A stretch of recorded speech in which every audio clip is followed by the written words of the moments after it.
বন্যা শুরু হওয়ার পর থেকে আমাদের এখানে দীর্ঘদিনের কার্যক্রম চলতেছে। তারও ধারাবাহিকতায় আজকেও আমাদের চট্টগ্রাম ১৬০০ ত্রাণ সংগ্রহ কার্যক্রম চলতেছে। আমাদের দীর্ঘদিনের এই যে প্রসেসিংটা চলতেছে এবং আমাদের গতকালকে ১১ ট্রাক মানে ১১ ট্রাক হচ্ছে আমরা ত্রাণ পাঠাইছি ফেনীতে। তার আগের দিনও তাই আমরা ১১ ট্রাক পাঠানোর চেষ্টা করছি। আমাদের এটা ফেনীর প্রত্যন্ত অঞ্চলে পাঠানোর জন্য আমাদের এখান থেকে কালকে ১১টা টিম পাঠানো হয়েছে যাতে বিভিন্ন স্থানে পৌঁছাতে পারে এবং আমি নিজেও ফেনীতে ছিলাম। এই গতকালকে রাত্রে ৩টার দিকে আমি এসেছি।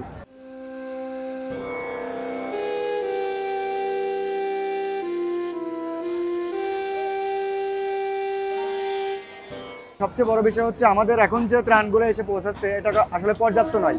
আমাদের এই ত্রাণগুলো মানে এই ফেনীর জন্য একেবারেই খুবই সামান্য। আমি আসলে ওখানে গিয়ে দেখি যে মানুষের ক্ষুধার আর্তনাদ কতটা কঠিন হতে পারে এটা ওখানে গিয়ে অনুভব করতে পারছি।